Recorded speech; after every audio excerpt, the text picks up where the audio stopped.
ॐ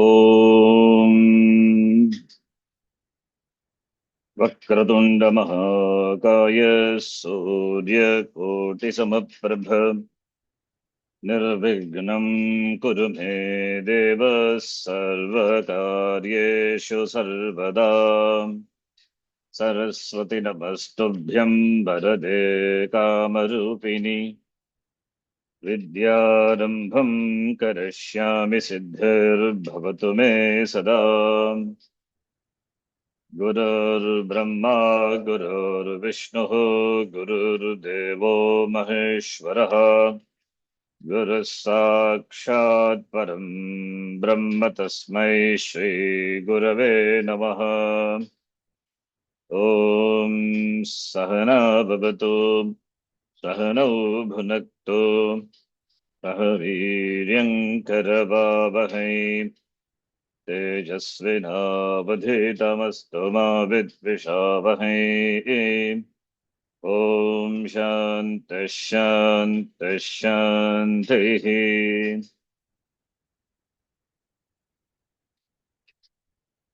अथ श्री दुर्गा सप्तशती अथ प्रथमोऽध्यायः।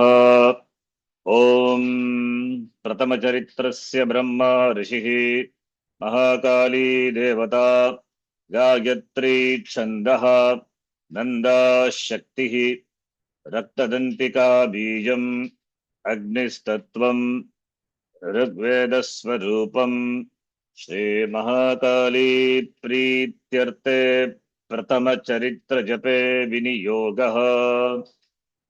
Start from Sindhuraji. Next Sonali, next Shanta, next Geeta. Okay. ॐ अथ श्री दुर्गा सप्तशती प्रथमोऽध्यायः। ॐ प्रथमचरित्रस्य ब्रह्मा ऋषिः महाकाली देवता गायत्री छन्दः नन्दा शक्तिः रक्तदन्तिका बीजम् अग्निस्तत्त्वं ऋग्वेदस्वरूपम् श्रीमहाकाली प्रीत्यर्थे प्रथमचरित्रजपे विनियोगः।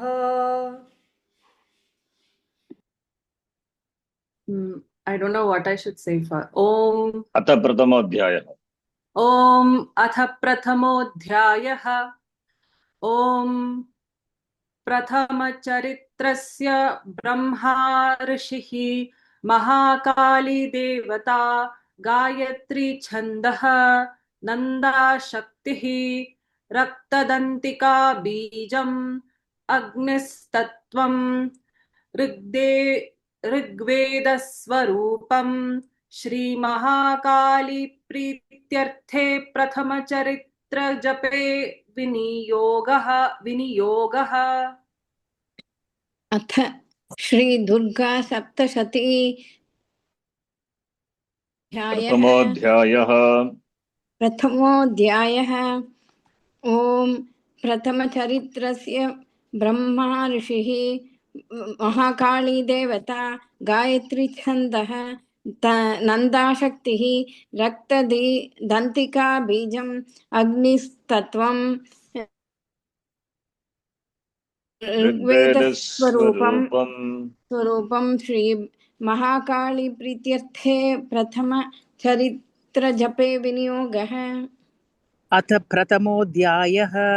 ओम प्रथमचरित्रस्य ब्रह्मा ऋषिः महाकाली देवता गायत्री छन्दः नन्दाशक्तिः रक्तदन्तिका बीजम् अग्निस्तत्त्वं ऋग्वेदस्वरूपं श्रीमहाकाली प्रीत्यर्थे प्रथमचरित्रजपे विनियोगः। Ushaji, you're there, right? Yes. अथ प्रथमोऽध्यायः। ओम प्रथमचरित्रस्य ब्रह्मा ऋषिः महाकाली देवता गायत्री छन्दः नन्दा शक्तिः रक्तदन्तिका बीजम् अग्निस्तत्त्वं ऋग्वेदस्वरूपम् श्रीमहाकाली प्रीत्यर्थे प्रथमचरित्रजपे विनियोगः। Arvindji, you can do. After Ushaji, last. From where, Sharanji? अथ प्रथमोऽध्यायः ॐ अथ प्रथमोऽध्यायः ॐ प्रथमचरित्रस्य ब्रह्मा ऋषिः महाकाली देवता गायत्री छन्दः न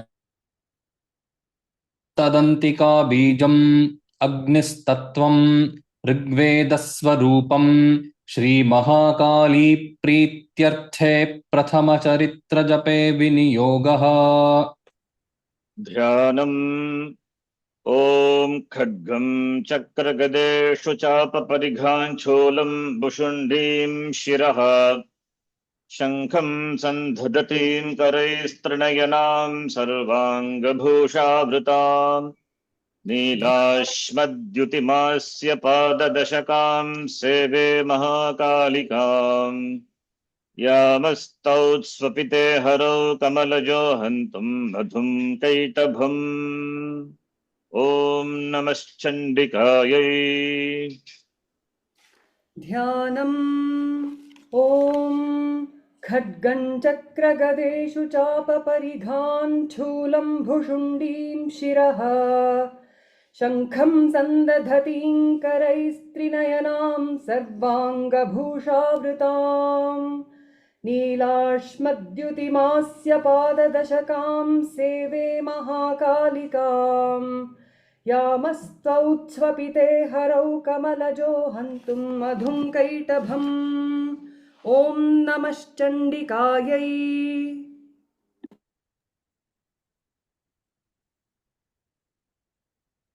ॐ खड्गं चक्रगदेषु चापपरिघान् शूलं भुशुण्डीं शिरः शङ्खं सन्दधतीं करैस्त्रिनयनां सर्वाङ्गभूषावृतां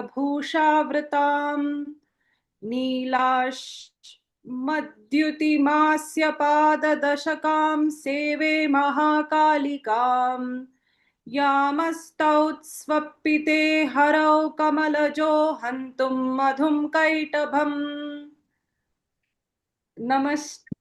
I don't ॐ know. नमश्चण्डिकायै ॐ नमश्चण्डिकायै ॐ खड्गं चक्रगतेषु परिघाञ्चूलं भुशुण्डीं शिरः शङ्खं सन्दधतीं करैस्त्रिनयनां सर्वाङ्गभूषावृतां नीलास्मद्युतिमास्य पाददशकां सेवे महाकालिकां यामस्तौत्स्वपिते हरौ कमलजो हन्तुं मधुं कैटभम् ॐ नमश्चण्डिकायै ॐ खड्गं चक्रगदेषु चापपरिघाञ्चूलं भुशुण्डीं शिरः शङ्खं सन्दधतीं करैस्त्रिनयनां सर्वाङ्गभूषावृतां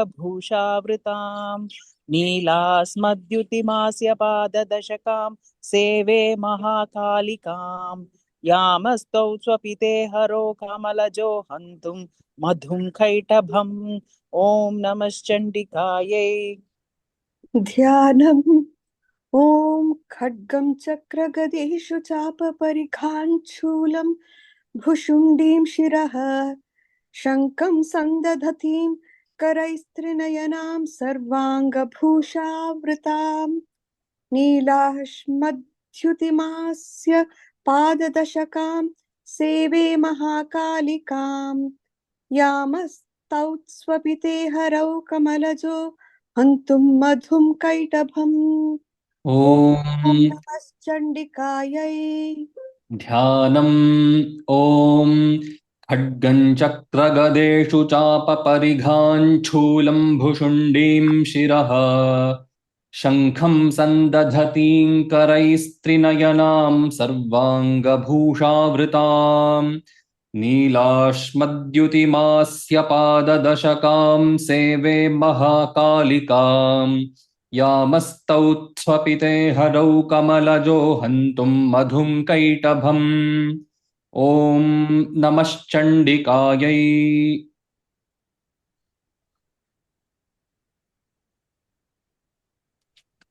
ॐ ऐं मार्कण्डेय उवाच श्लोक नंबर 11. तस्थो कञ्चित् सकालं च मुनिना तेन सत्कृतः ॐ ऐं मार्कण्डेय उवाच तस्थौ किञ्चित् कञ्चित् तस्थौ कञ्चित् सकालं सारी तस्थौ कञ्चित् सकालं च मुनिना तेन सत्कृतः तस्थौ कञ्चित् सकालं च मुनिना तेन सत्कृतः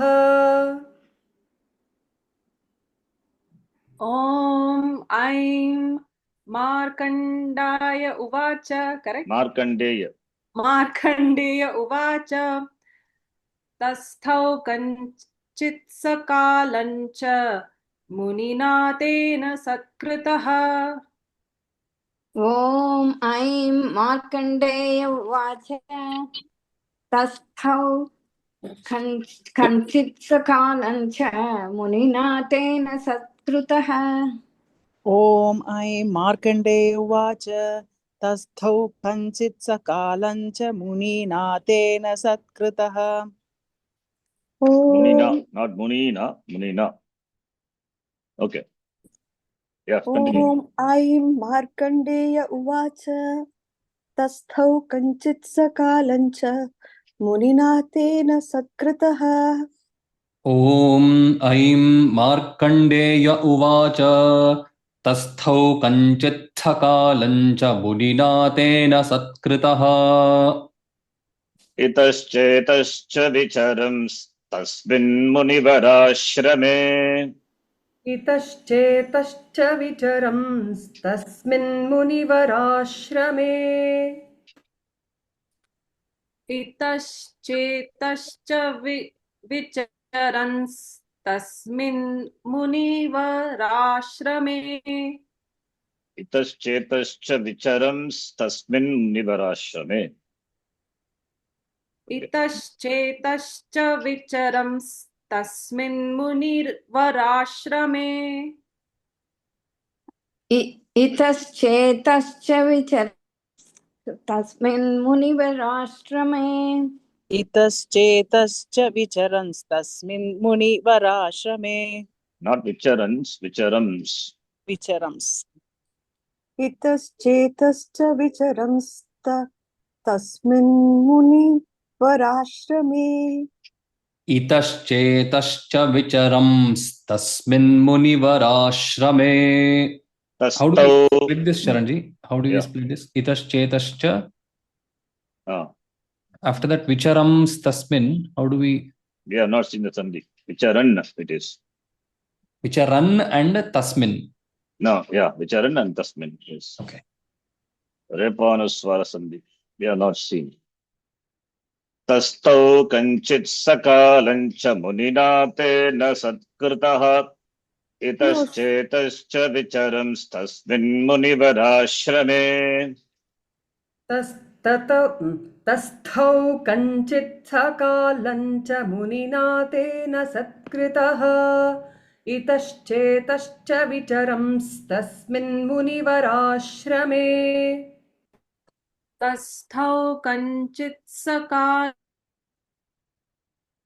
सत्कृतः इतश्चेतश्च विचरंस्तस्मिन् मुनिवराश्रमे तस्थौ कञ्चित्सकालं च मुनिना तेन सत्कृतः इतश्चेतश्च विचरंस्तस्मिन् मुनिवराश्रमे तस्थौ कञ्चित् सकालं च मुनिना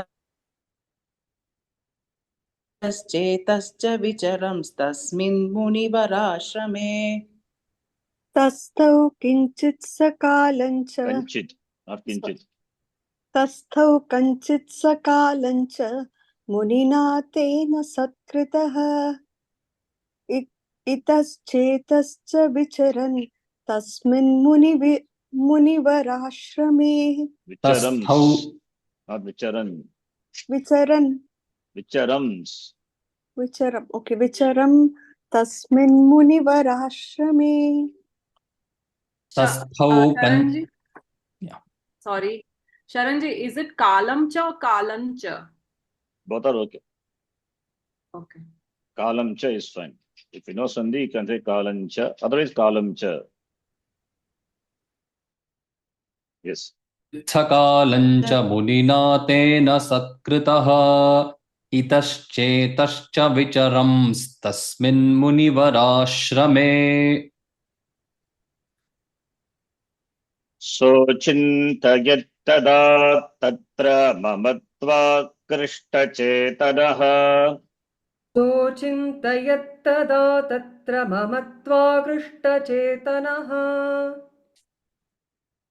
सोचिन्तयत्तदा तत्र ममत्वाकृष्टचेतनः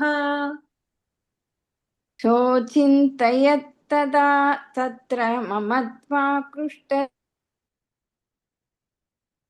दयत्तदा तत्र ममत्वाकृष्टचेतनः सोचिन्तयत्तदा तत्र ममत्वाकृष्टचेतनः सोचिन्तयत्तदा तत्र ममत्वाकृष्टचेतनः मत्पूर्वैः पालितं पूर्वं मया हीनं पुरं हि तत् मत्पूर्वैः पालितं पूर्वं मया हीनं पुरं हि तत् मत्पूर्वैः पालितं पूर्वं तत् मत्पूर्वैः पालितं पूर्वं मया हीनं पुरं हि तत् मत्पूर्वैः पालितं पूर्वं मया हीनं पुरं हि तत् मत्पूर्वं मया हीनं पुरं हि तत् मत्पूर्वैः पुरं हि तत् The problem on my side and your side, the internet, not able to. Can't hear my voice? No, not. I mean, some of them it's not complete. In between, there is a break. Not any. Shall I I think repeat again? it's okay. It's my side. I think some internet connection. Internet unstable. So chintayat tada tatra mamatva krishtachetanaha मत्पूर्वैः पालितं पूर्वं मया हीनं पुरं हि तत् तत्र ममत्वाकृष्टचेतनः मत्पूर्वैः पालितं पूर्वं मया हीनं पुरं हि तत् सोचिन्तयत्तदा तत्र ममत्वाकृष्टचेतनः मत्पूर्वैः पालितं पूर्वं मया हीनं पुरं हि तत् यो चिन्तयत्तदा तत्र ममत्वाकृष्टचेतनः मत्पूर्वैः पालितं पूर्वं मया हीनं पुरं हि तत् सोचिन्तयत्तदा तत्र ममत्वाकृष्टचेतनः मत्पूर्वैः पालितं पूर्वं मया हीनं पुरं हि तत् तदा तत्र ममत्वाकृष्टचेतनः मत्पूर्वैः पालितं पूर्वं मया हीनं पुरं हि तत् सोचिन्तयत्तदा तत्र ममत्वाकृष्टचेतनः मत्पूर्वैः पालितं पूर्वं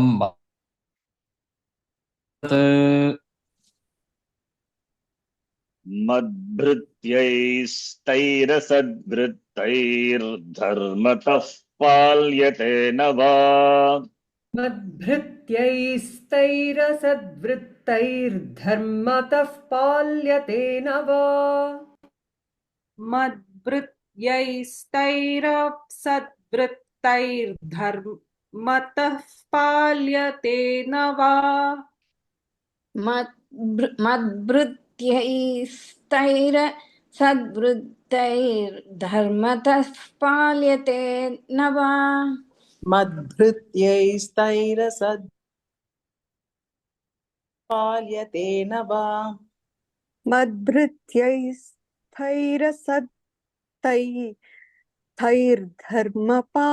धर्मतः पाल्यते न वा मद्भृत्यैस्तैरसद्वृत्तैर्धर्मतः पाल्यते न वा न जाने सप्रधानो मे शूरहस्ति सदा मदः न जाने सप्रधानो मे शूरहस्ति सदा मदः न जाने सप्रधानो मे शूरहस्ति सदा मदः न जाने सप्रधानो मे शूरहस्ति सदा मदः न जाने सप्रधानो मे शूरहस्ति प्रसदा मदः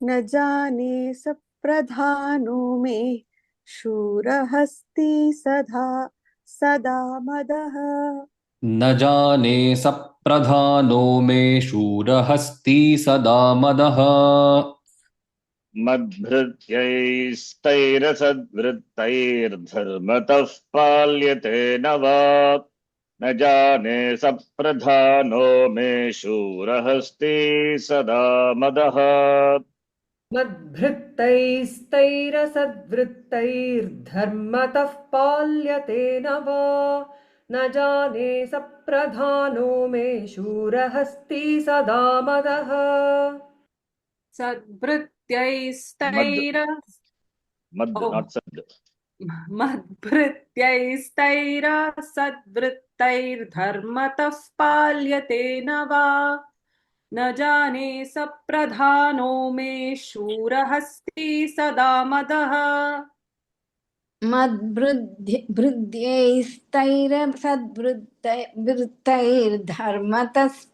धर्मतः पाल्यते न वा न जाने सप्रधानो मे शूरहस्ति सदा मदः मद्भृत्यैस्तैरसद्वृत्तैर्धर्मतः पाल्यते न वा न जाने सप्रधानो मे शूरहस्ति सदा मदः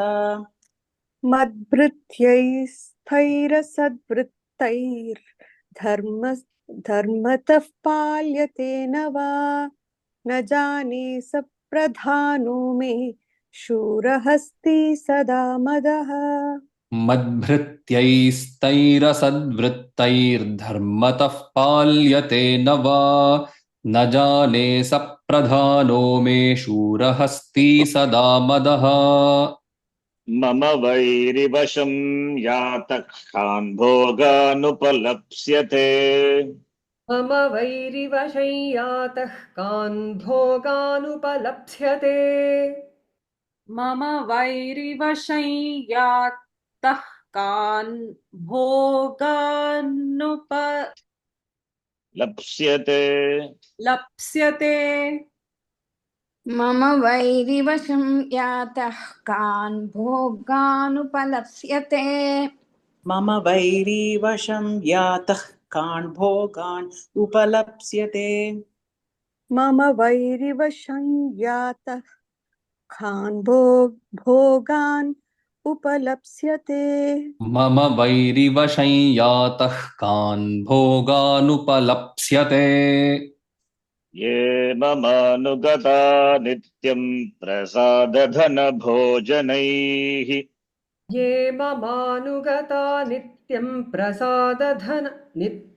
प्रसादधनभोजनैः ये मामा ये मम not mama mommy here ये ममानुगता नित्यं प्रसादधन भोजनैः ये ममानुगता नित्यम् ये ममानुगता नित्यं प्रसादधनभोजनैः ये ममानुगता नित्यं प्रसादधनभोजनैः ये ममानुगता नित्यं प्रसादधनभोजनैः मम वैरिवशं यातः कान् भोगानुपलप्स्यते ये ममानुगता नित्यं प्रसादधनभोजनैः मम वैरिवशं यातः कान् भोगानुपलप्स्यते ये ममानुगता नित्यं प्रसादधनभोजनैः मम वैरिवशं यातः कान् भोगानुपलप्स्यते ये ममानुगता नित्यं प्रसादधनभोजनैः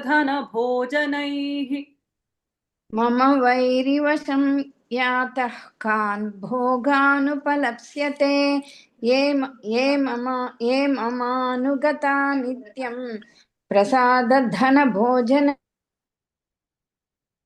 वशं यातः कान् भोगान् उपलप्स्यते ये ममानुगता नित्यं प्रसादधनभोजनैः मम वैरिवशं यदा मम वैरिवशं यातः कान् भोगानुपलप्स्यते ये ममानुगता नित्यं प्रसादधनभोजनैः मम वैरिवशं यातः कान् भोगानुपलप्स्यते ये ममानुगता नित्यं प्रसादधनभोजनैः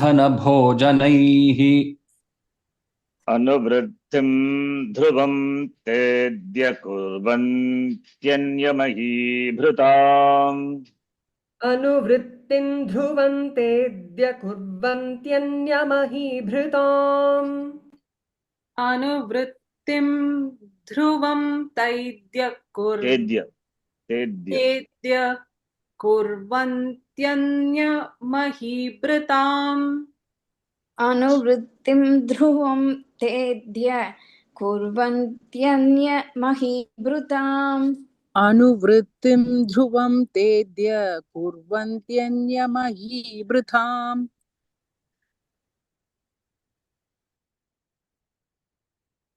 Ushaji.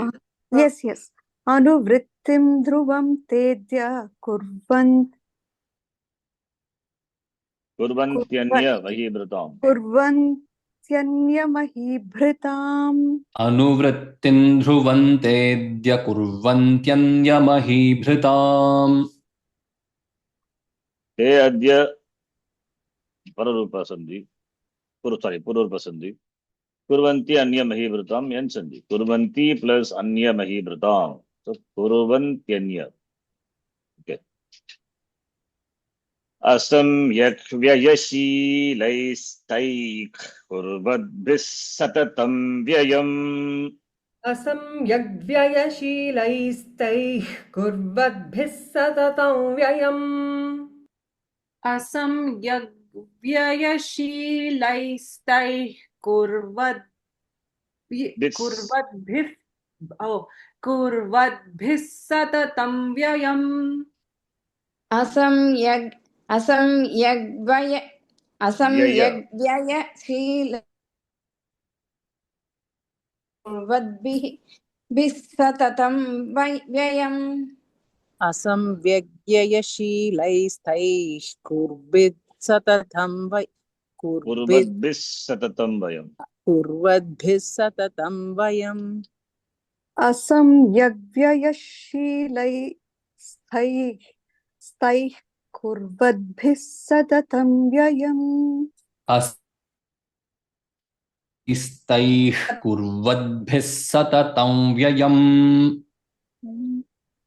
अनुवृत्तिं ध्रुवं तेद्य कुर्वन्त्यन्यमहीभृताम् असम्यक् व्ययशीलैस्तैः कुर्वद्भिः सततं व्ययम् अनुवृत्तिं ध्रुवन्तेऽद्य कुर्वन्त्यन्यमहीभृताम् असंयग्व्ययशीलैस्तैः कुर्वद्भिः सततं व्ययम् अनुवृत्तिं ध्रुवं तेद्य कुर्वन्त्यन्यमहीभृताम् असंयग्व्ययशीलैस्तैः व्ययशीलैस्तैह्यम्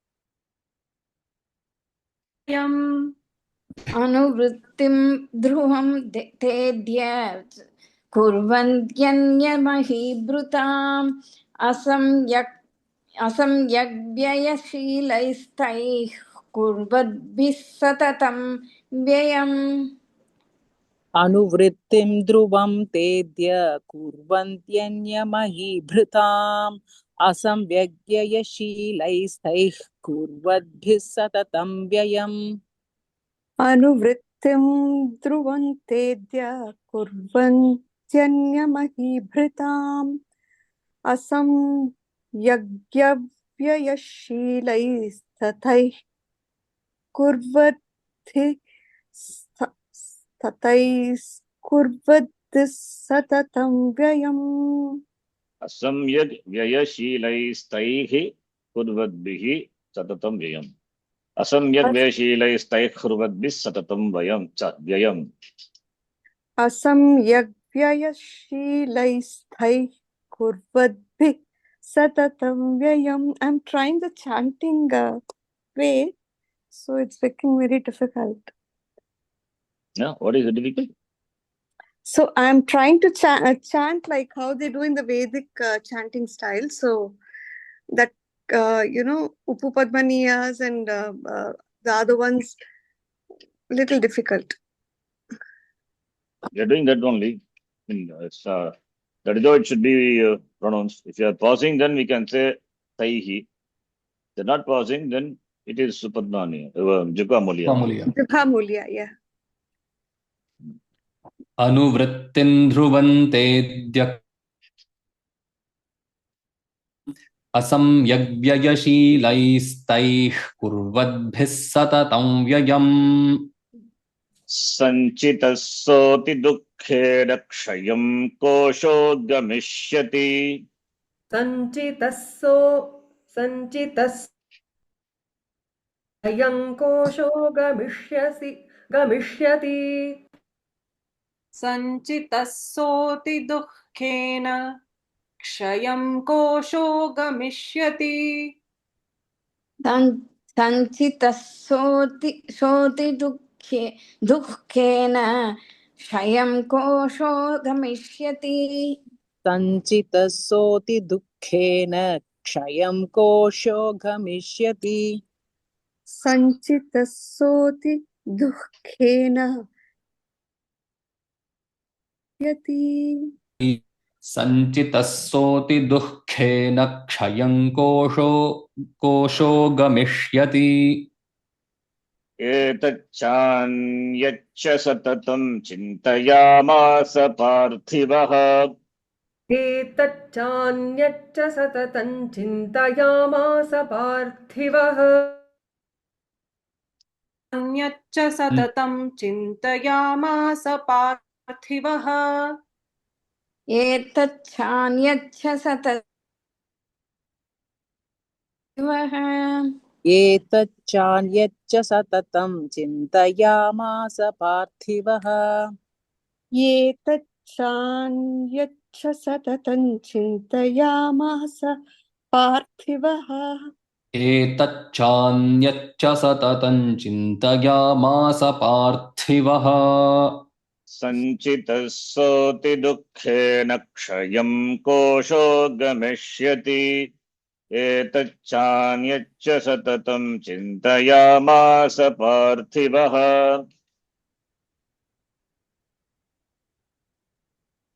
सञ्चितः सोऽति दुःखेन क्षयं कोशो गमिष्यति एतच्चान्यच्च सततं चिन्तयामास पार्थिवः सञ्चितः सोऽति दुःखेन क्षयं कोशो गमिष्यति एतत्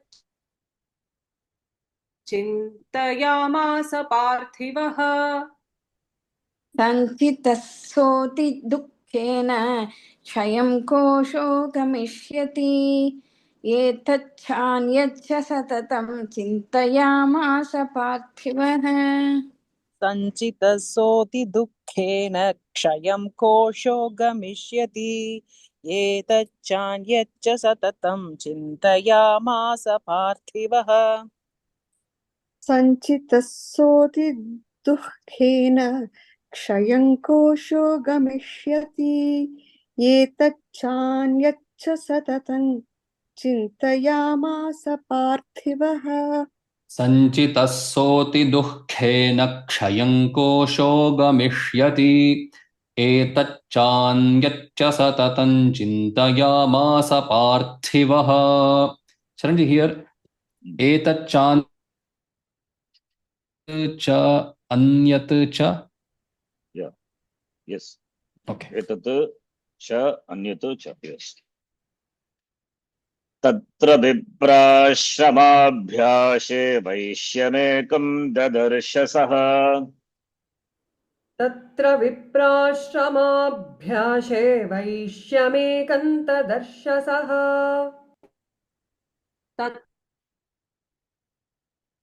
तत्राभ्यासे शैष्यमेकं वैश्यमेकं ददर्शसः वैश्यमेकं What did I say?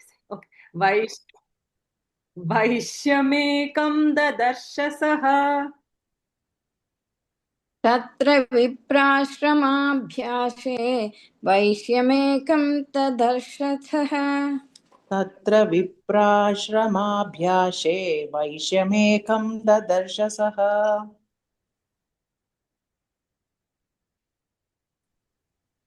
Usha ji. Sorry, I thought it was unmuted. तत्र विप्राश्रमाभ्यासे वैश्यमेकं ददर्शसः तत्र विप्राश्रमाभ्यासे वैश्यमेकं ददर्शसः प्रपृष्टस्तेन कस्त्वं भो हेतुश्चागमनेऽत्र कः सपृष्टस्तेन कस्त्वं भो हेतुश्चागमनेऽत्र कः सपृष्टस्तेन कस्त्वं भो हेतुश्चागमनेऽत्र कः सपृष्टस्तेन कस्त्वं भो हेतुश्चागमनेऽत्र कः पृष्टस्तेन कस्त्वं भो हेतुश्चागमनेऽत्र कः सपृष्टस्तेन कस्त्वं भो हेतुश्चागमनेऽत्र कः सपृष्टस्तेन कस्त्वं हेतुश्चागमनेऽत्र कः तत्र विप्राश्रमाभ्यासे वैश्यमेकं ददर्शसः सपृष्टस्तेन कस्त्वं भो हेतुश्चागमनेऽत्र कः तत्र विप्राश्रमाभ्यासे वैश्यमेकं तदर्शसः सपृष्टस्तेन कस्त्वं भो हेतुश्चागमनेऽत्र कः तत्र विप्राश्रमाभ्यासे वैश्यमेकं ददर्शसः सपृष्टस्तेन कस्त्वं भो हेतुश्चागमनेऽत्र कः तत्र विप्राश्रमाभ्यासे वैश्यमेकं ददर्शसः सपृष्टस्तेन कस्त्वं भो हेतुश्चागमनेऽत्र कः तत्र विप्राश्रमाभ्यासे वैश्यमेकं ददर्शसः सपृष्टस्तेन कस्त्वं भो हेतुश्चागमनेऽत्र कः तत्र विप्राश्रमाभ्यासे वैश्यमेकं ददर्शसः सपृष्टस्तेन कस्त्वं भो हेतुश्चागमनेऽत्र कः तत्र विप्राश्रमाभ्यासे वैश्यमेकं ददर्शसः सपृष्टस्तेन कस्त्वं भो हेतुश्चागमनेऽत्र कः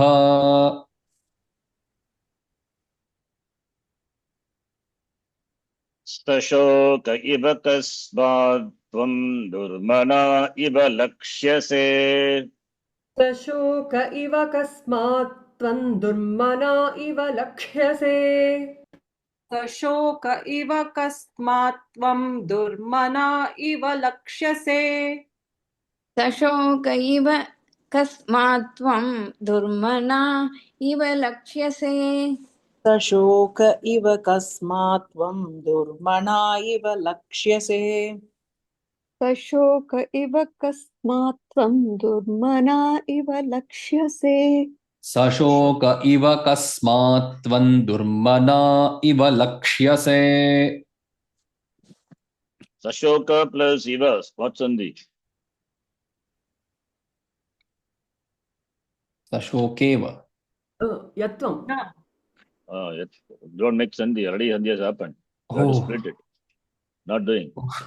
Yeah. Durmana plus iva, durmanaha, durmanas shabda, sakaranta shabda.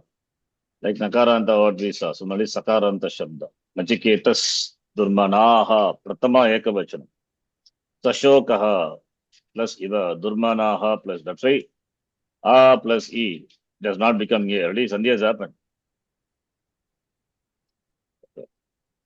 इत्याकर्ण्यवचस्तस्य भूपतेः प्रणयोदितम् इत्याकर्ण्यवचस्तस्य भूपतेः प्रणयोदितम् इत्याकर्ण्यवचस्तस्य भूपतेः प्रणयोदिनं दितम् इत्याकर्ण्यवचस्तस्य भूपतेः प्रणयोदितम् इत्याकर्ण्यवचस्तस्य भूपतेः प्रणयोदितम् इत्याकर्णवचस्तस्य भूपतेः प्रणयोदितम् इत्याकर्ण्यवचस्तस्य भूपतेः प्रणयोदितम् सशोक इव कस्मात् त्वं दुर्मना इव लक्ष्यसे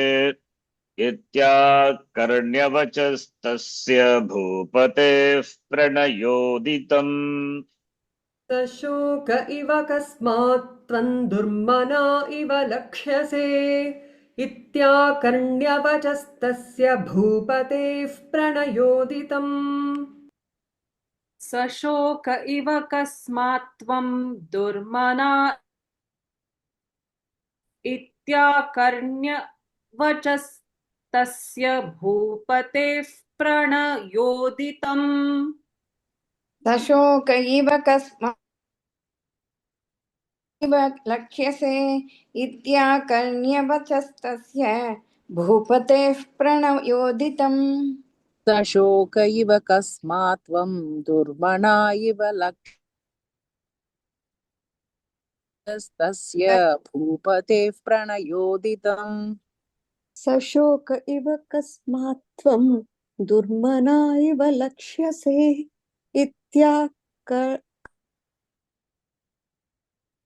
भूपतेः प्रणयोदितम् सशोक इव कस्मात् त्वं दुर्मना इव लक्ष्यसे इत्याकर्ण्यवचस्तस्य भूपतेः प्रणयोदितम् प्रत्युवाच सतं वैश्यः प्रश्रयावनतो नृपम् प्रत्युवाच सतं वैश्यः प्रश्रयावनतो नृपम् प्रत्युवाच स तं वैश्यः प्रश्रयावनतो नृपम्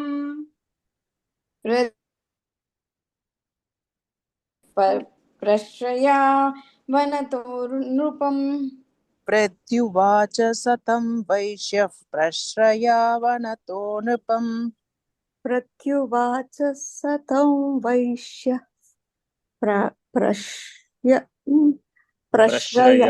प्रश्रयावनतो नृपम् प्रत्युवाच सतं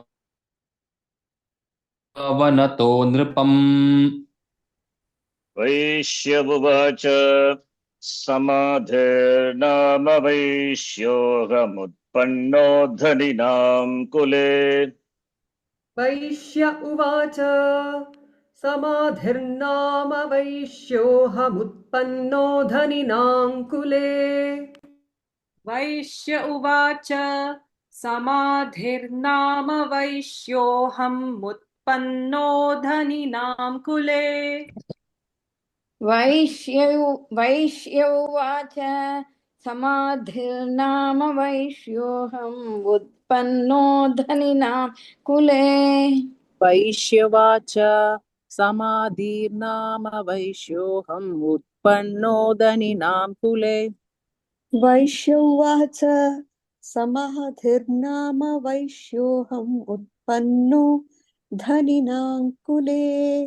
वैश्य उवाच समाधिर्नाम वैश्योऽहमुत्पन्नो धनिनां कुले। प्रत्युवाच सतं वैश्यः प्रश्रयावनतो नृपम्। वैश्य उवाच समाधिर्नाम वैश्योऽहमुत्पन्नो धनिनां कुले। प्रत्युवाच सतं वैश्यः प्रश्रयावनतो नृपम्। वैश्य उवाच समाधिर्नाम वैश्योऽहमुत्पन्नो धनिनां कुले। प्रत्युवाच सतं वैश्यः प्रश्रयावनतो नृपम्। वैश्य उवाच समाधिर्नाम वैश्योऽहमुत्पन्नो धनिनां कुले। प्रत्युवाच सतं वैश्यः वैश्यः प्रश्रयावनतो नृपम्। वैश्यः वैश्यौ प्रत्युवाच सतं वैश्यः। वैश्य not say वैश्यः, otherwise वैश्यः प्रश्रय। प्रत्युवाच सतं वैश्यः प्रश्रयावनतो नृपम्। वैश्य उवाच समाधिर्नाम वैश्योऽहम् उत्पन्नो धनिनां कुले। प्रत्युवाच सतं वैश्यः प्रश्रयावनतो नृपम्। वैश्य उवाच समाधिर्नाम वैश्योऽहम् उत्पन्नो धनिनां कुले। प्रत्युवाच सतं वैश्यः प्रश्रयावनतो नृपम्। वैश्य उवाच समाधिर्नाम वैश्योऽहम् उत्पन्नो धनिनां कुले। प्रत्युवाच सतं वैश्यः प्रश्रयावनतो नृतम्। वैश्य नृतं नृपम् प्रत्युवाच सतं वैश्यः प्रश्रयावनतो नृपम्। वैश्य उवाच समाधिर्नाम वैश्योऽहमुत्पन्नो धनिनां कुले।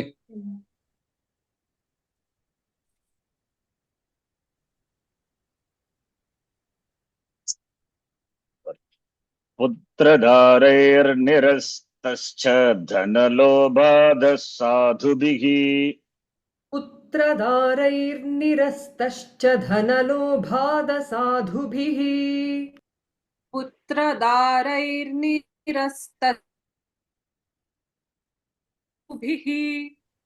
पुत्रदारैर्निरस्तश्च धनलोभाद साधुभिः। पुत्रधारैर्निरस्तश्च धनलोभादसाधुभिः। पुत्रदारैर्निरस्तश्च धनलोभादसाधुभिः साधुभिः। पुत्रदारैर्निरस्तश्च धनलोभादसाधुभिः। विहीनश्च धनैर्धारैः पुत्रैरादाय मेधनम्। विहीनश्च धनैर्दारैः पुत्रैरादाय मेधनम्। धनैर्दारैः पुत्रैरादाय मेधनम्। विहीनश्च धनैर्दारैः पुत्रैरादाय मेधनम्। विहीनश्च धनैर्धारैः पुत्रैरादाय पुत्रराधाय मेधनम् पुत्रैरादाय और पुत्रैः आदाय. पुत्रैरादाय मेधनम् विहीनश्च धनैर्धारैः पुत्रैरादाय मेधनम् विहीनश्च धनैर्दारैः पुत्रैरादाय मेधनम् पुत्रधारैर्निरस्तश्च धनलोभादसाधुभिः विहीनश्च धनैर्दारैः पुत्रैरादाय मेधनम्. पुत्रदारैर्निरस्ताधुभिः विहीनश्च धनैर्दारैः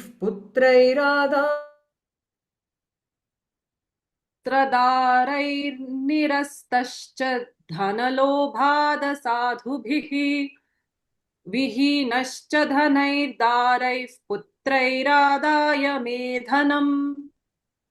पुत्रदारैर्निरस्तश्च धनलोभाद साधुभिः विहीनश्च धनैर्दारैः पुत्रैरादाय मे धनम् पुत्रधारैर्निरस्तश्च धनलोभादसाधुभिः विहीनश्च धनैर्धारैर्मेधनम् पुत्रदारैर्निरस्तश्च धनलोभादसाधुभिः विहीनश्च धनैर्धारैः पुत्रैरादाय मेधनम् पुत्रदारैर्निरस्तश्च धनलोभादसाधुभिः विहीनश्च धनैर्दारैः पुत्रैरादाय मेधनम्. Internet connection is not stable. Even though speed is more on my side, 291 Mbps download and 286 Mbps upload because of instability. There is some gap between the chantings. Were How you about able my- to listen to my chanting? Sometimes they're breaking, all of it. The problem on my side. But how about my chanting? Can you hear? Very clear. Yeah, Okay. Sharanji. Anyway, so I guess in between we're missing that you are chanting correctly. I have to guess. Vanamabhyagato dukhi nirastascha bandhubihi निरस्तश्चाप्तबन्धुभिः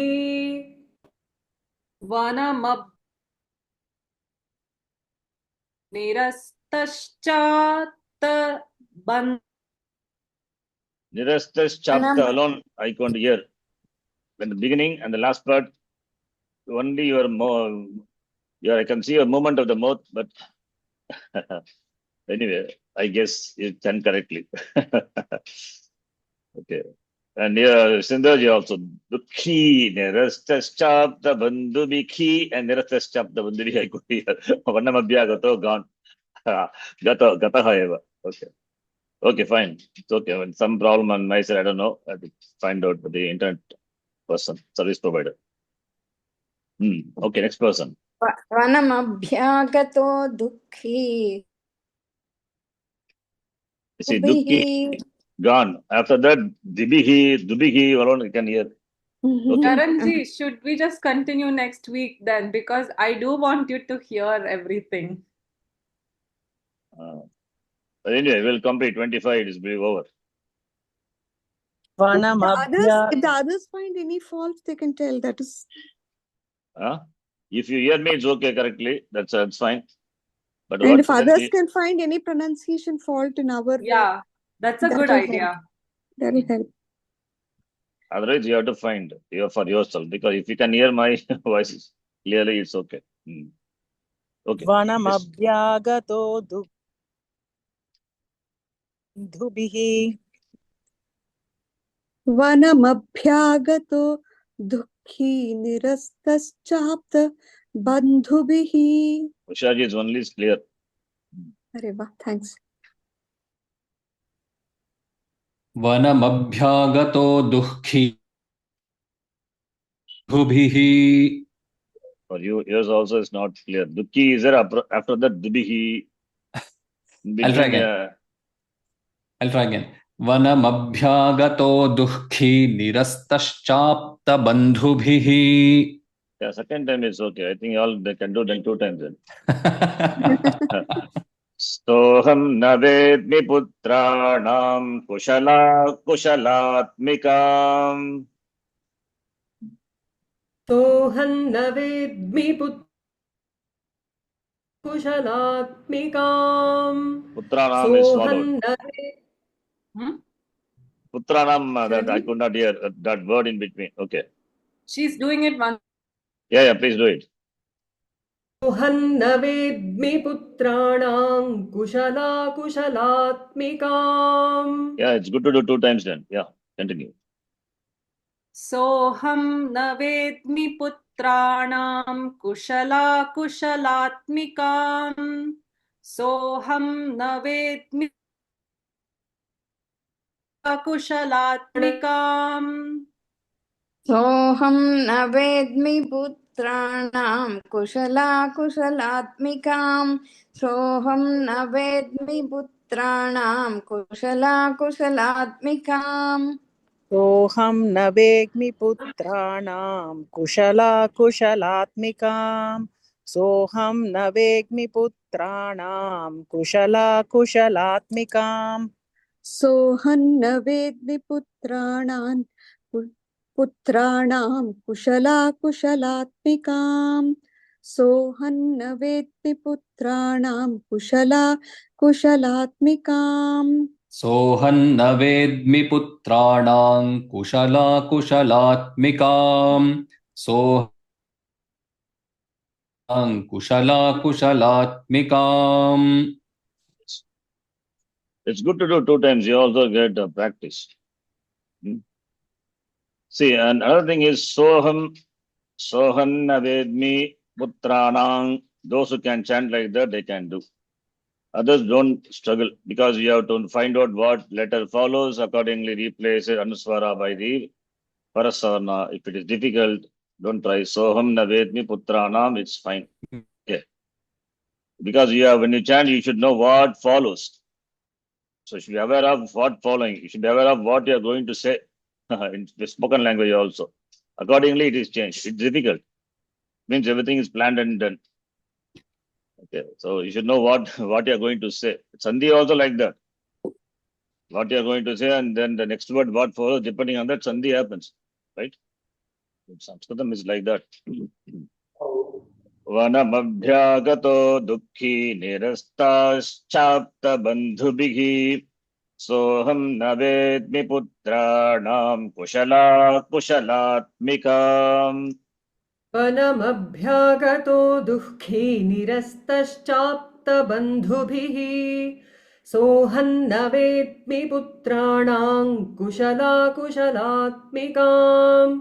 वनमभ्यागतो दुःखी निरस्तश्चाप्तबन्धुभिः सोऽहं न वेद्मि पुत्राणां कुशलात्मिकाम् वनमभ्यागतो दुःखी निरस्तश्चात्तबन्धुभिः निरस्तश्चाप्तबन्धुभिः सोऽहं न वेद्मि पुत्राणां कुशलात्मिकाम् वनमभ्यागतो दुःखी निरस्तश्चाप्तबन्धुभिः पुत्राणां कुशलात्मिकाम् वनमभ्यागतो दुःखी निरस्तश्चाप्तबन्धुभिः सोऽहं न वेद्मि पुत्राणां कुशलात्मिकाम् वनमभ्यागतो दुःखी निरस्तश्चाप्तबन्धुभिः सोऽहं न वेद्मि पुत्राणां कुशलात्मिकाम् वनमभ्यागतो दुःखी निरस्तश्चाप्तबन्धुभिः सोऽहं न वेग्मि पुत्राणां कुशलात्मिकाम् वनमभ्यागतो दुःखी निरस्तश्चाप्तबन्धुभिः सोऽहं न वेग्मि पुत्राणां कुशलात्मिकाम् वनमभ्यस्ताश्चाप्तबन्धुभिः सोऽहं न वेत्मि पुत्राणान् कुशलात्मिका गतो दुःखी निरस्तश्चाप्तबन्धुभिः सोऽहं न वेत्मि पुत्राणान् कुशलात्मिकाम् वनमभ्यागतो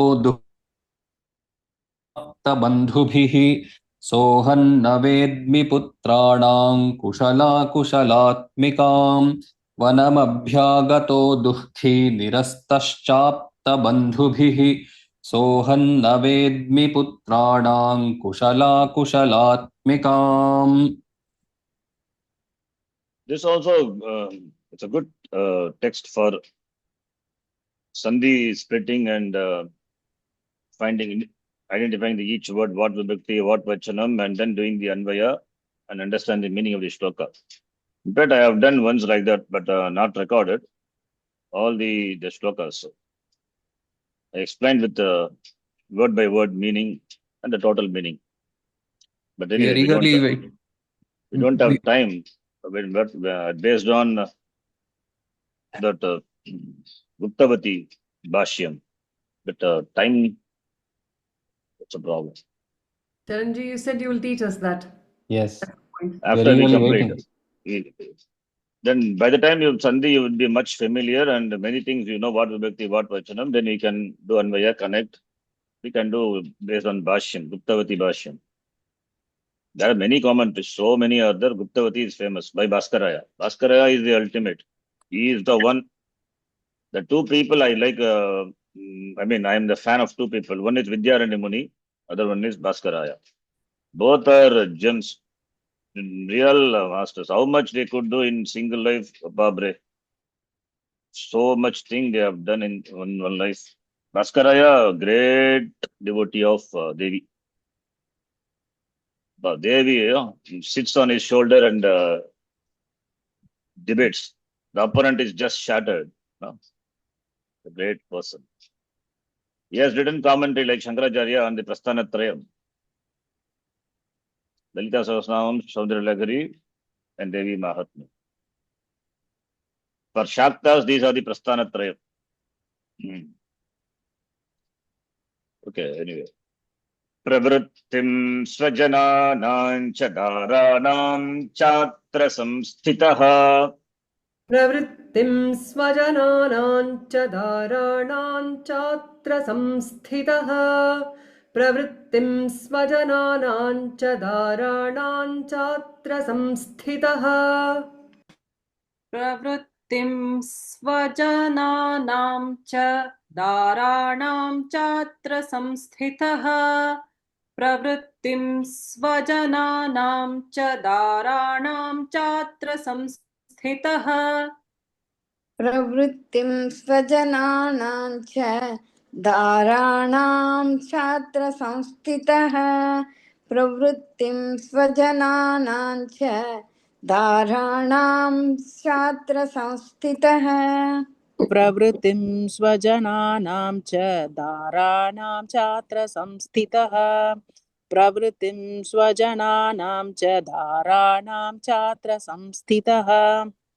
प्रवृत्तिं स्वजनानां च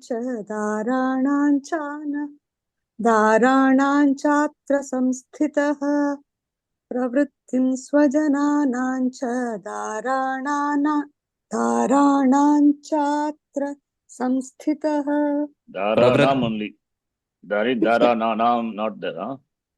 Dharanam, like Ramanam. Okay.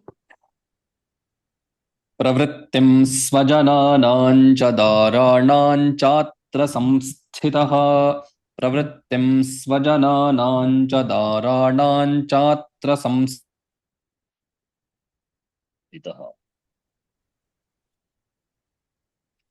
किन्नु तेषां गृहे क्षेममक्षेमं किन्नु साम्प्रतम् किन्नु तेषां गृहे क्षेममक्षेमं किन्नु साम्प्रतम् किन्नु तेषां गृहे क्षेममक्षेमं किन्नु साम्प्रतम् किन्नु तेषां गृहे क्षेमं किं नु सां No, there's some meter problem. Is kinnu tesham grige kshema makshe. You have to start kshema. Immediately you have to say makshe. Makshemam kinnu sampratam.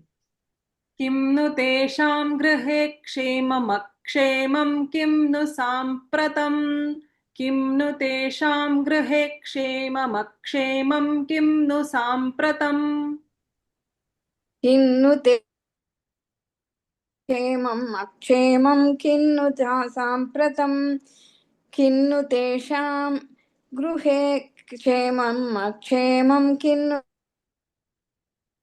किं नु तेषां गृहे क्षेममक्षेमं किं नु साम्प्रतम् किं नु तेषां गृहे क्षेमम् अक्षेमं किं नु साम्प्रतम् किं नु तेषां गृहे क्षेममक्षेमं किं नु साम्प्रतं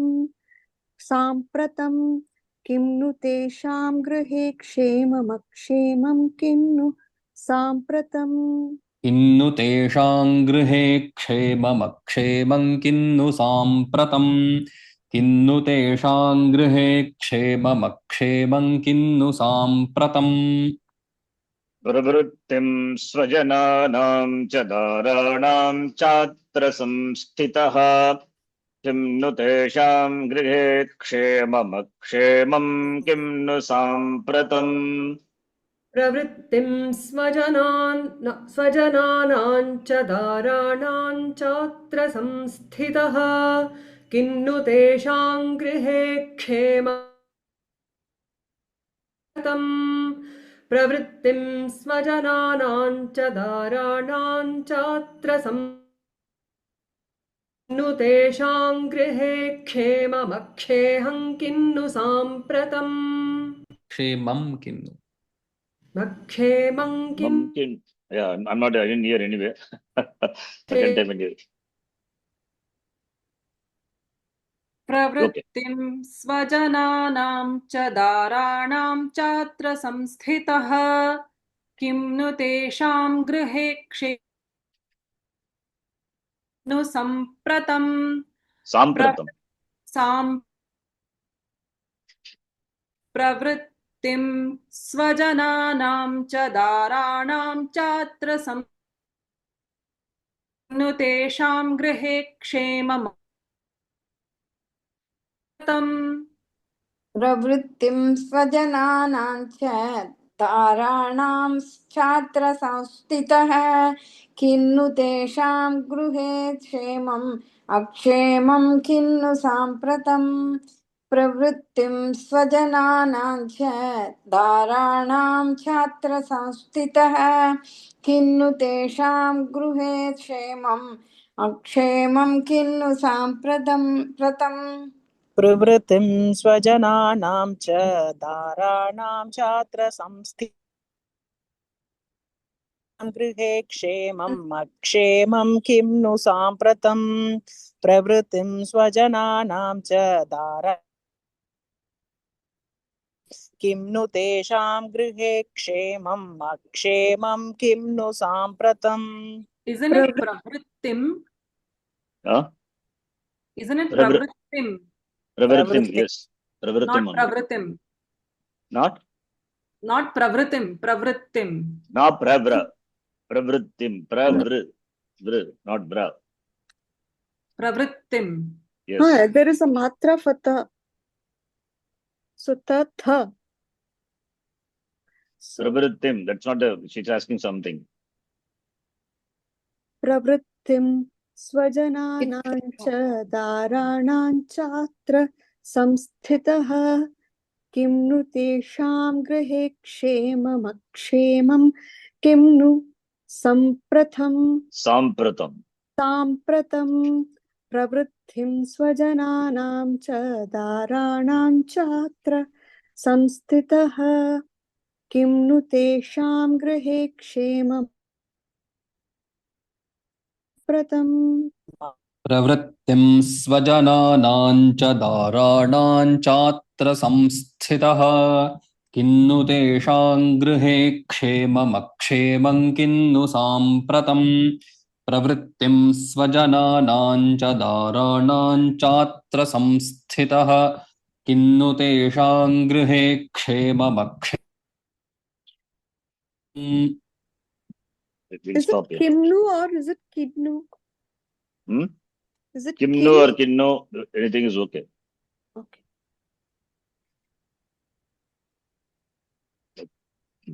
24. Stop there. First chapter is introduction. That the Raja and the Vaishya. The name of the Vaishya is Samba, what? Samadhi. Samadhi. The name of the Vaishya came. Samadhir nama Vaishyo utpanno dhaninam kule. Dhaninam kule utpannaha aham mama nama Vaishyaha. Say mama nama Samadhihi. Aham Vaishyaha mama nama Samadhihi. By putra dharehi nirastaha, given up by putra and wives, they have deserted me, thrown me out. So he comes to the forest. And Raja also comes to the forest, being defeated by a opponent, the enemy Shatru. So both come and they introduce themselves. Then they go to the ashram, Medhas ashram, the Rishi, ashram of the Rishi, Medhas. Then the teaching will start. So like that the story goes. Start with the story like in Gita. This is an introduction. Okay, we'll stop here. 24th. From 25 we'll see. The meaning we will see after we complete. Takes some time. At least general meaning, simple meaning of the shlokas with Sandhigate splitting, word by word meaning you can do. And you will see the usage of lit lakara. So lit lakara is a long way to go. Remote past, you see only in the Purana or, in the stories, you'll see lit lakara, remote past. You will see many lit lakaras here. In fact, the first shloka started with the lit lakara, tastau. Tastau means, you can say, tishtati. I'm just making a simple one in present tense. Tastau. Tastau is a kriya padam. Tastau is a kriya padam. Don't think it is a tasta shabda, like Rama shabda. Tastau, saptami ekavachanam. No. Tastau is a kriya padam. Stitavan, atishtat, or in Vartamana Kala, tishtati. So you will see many lit lakaras usage here. Okay. Fine. We'll stop here. We'll continue the next class. Om Purnamadav Purnamidham Purnat Purnamudachyate Purnasya Purnamadaya Purnamevavashishyate Om Shanti Shanti Shanti Harihi Om Shri Gurubhyo Namaha Harihi Om Yadakshara Padabhrashtam Matra Hinantu Yadbhavet Tatsarvam Kshamyatam Deva Prasida Parameshwari Om Tatsat Sarvam Brahmarpanamastu. Dhanyavadaha. Dhanyawad, Chiranjeev. Dhanyawad, Happy Chiranjeev. Independence Day to you all. Happy Independence Day. Happy Independence Day to all. I'll forward one write up in Sanskritam. Just see whether you follow. I'll forward, but you just go through that. We are so lucky to be born in India. That's all we can say. So blessed. And you're going to US. That's for a holiday. Okay, Sharanji, thank you. Dhanyavada. ಧನ್ಯವಾದ ಶರಣ್ಜಿ. Radha. ಧನ್ಯವಾದ ಶರಣಜಿ. Dhanyavada.